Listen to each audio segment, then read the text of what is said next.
Deontay Wilder declares himself as an open agent and says he has taken full control of his career, with fights against Anthony Joshua, Francis Ngannou, Andy Ruiz, Alexander Usyk, and even Tyson Fury again, all possible. I'm going to quote Deontay Wilder here. This is from an interview that he did recently. He said, "I have no problem with PBC. We're still thriving. We're strong. And I think PBC still has some of the best fighters out there. I don't have nothing against PBC. We're still working together, as far as I know of. Me and Al Haymon still communicate. Ain't no bad blood against none of us. I'm still part of the PBC, still looking to do fights on PBC. I'm just an open agent. I'm an open fighter. I want to fight on all types of platforms. I'm willing to work with anyone in the business." Goes on to say that he has taken full control of his career and has revealed that he is due to head out to the Middle East early next week. And as an open agent, he is fielding offers from various promoters. Now, on news of this, there are various people saying that Deontay Wilder is split from PBC. He's no longer with them. He's going in a different direction. Well, there's nothing that I heard from Wilder in those quotes that would make me believe he's split from PBC.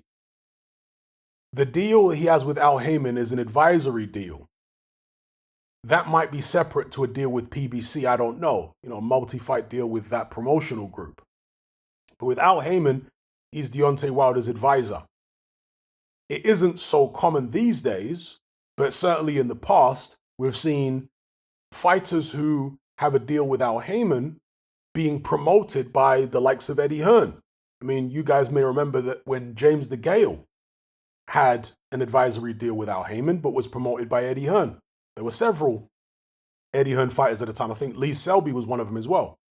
So I think that's what Deontay Wilder is saying. That's what he seems to be inferring here, that he may have some kind of contract or at least good relationship with Al Haymon, but he can legally go work with other promoters.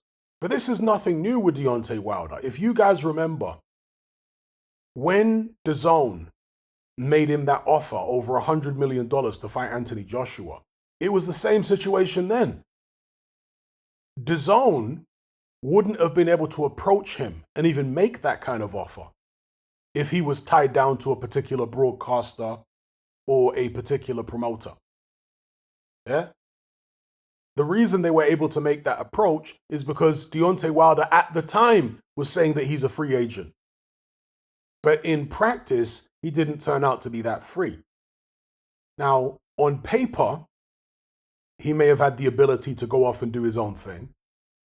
But because Deontay Wilder is not very bright, he allowed the Shelley Finkles and other people who perhaps are in cahoots with Al Haymon, I don't know.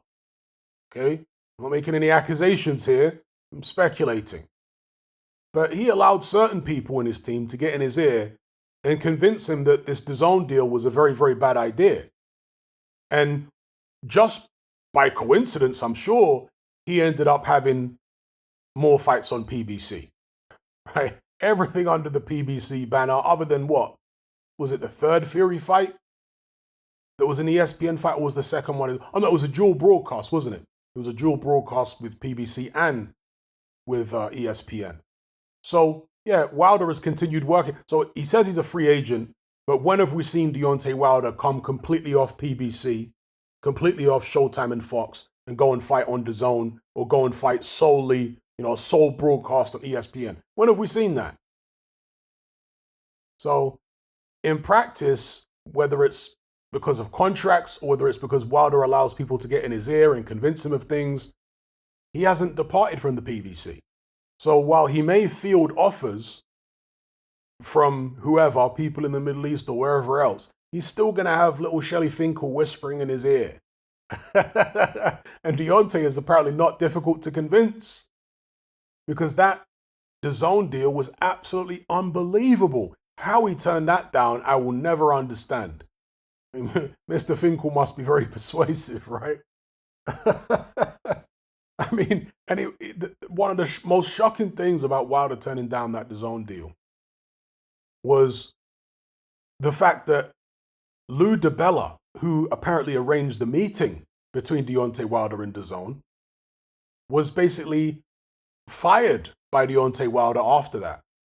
I mean, what on earth is all that about? You got a guy in your team who has managed to organize a meeting with DAZN where they're going to make you this incredible offer. And for doing that, for getting an opportunity for your client fires you. I mean, think about how insane that is. and who convinced Deontay Wilder to get rid of Lou DiBella out of his team? Think about it. Huh? Lou DiBella's getting Wilder into a position where he might fight on DAZN, on a different broadcaster, under a different promotional banner. Who does that conflict with? Whose interest does that conflict with? It conflicts with Al Haymon's interest. So somehow, some way, somebody got into Wilder's ear and told him, Lou DiBella's got to go. He's a traitor. And I think Wilder came out with something like that, like calling DiBella disloyal. And it's like, Deontay, he was trying to get a good deal for you, and you're calling him disloyal? Just unbelievable. Again, Wilder is just a very unintelligent individual. So that is what that is. Long story short, we've been here before with Deontay Wilder. I hope this time is different. I hope this time he actually does genuinely look at deals with other promotional outfits and there's genuine intent to work with them. As long as there's going to be good fights, right? Not him jumping the queue. But, you know, it remains to be seen. And at the end of the day, there's a very good fight with Andy Ruiz there, which right now I see as the best option in terms of good fights, exciting fights, interesting fights, from my perspective at least, for Deontay Wilder. I want to see him in there against Andy Ruiz. But Wilder, as I've said recently, is looking in every single direction but Andy Ruiz's direction right now. To the point where he's even looking at different promoters now, different broadcasters. The Andy Ruiz fight is right there. It's been ordered by the WBC. The winner gets a shot at the title. But Wilder's like, oh no, let's look at this option and that option and the other option and so on and so forth. Something which is, if not lower risk, much higher reward. But ideally lower risk and higher reward, right?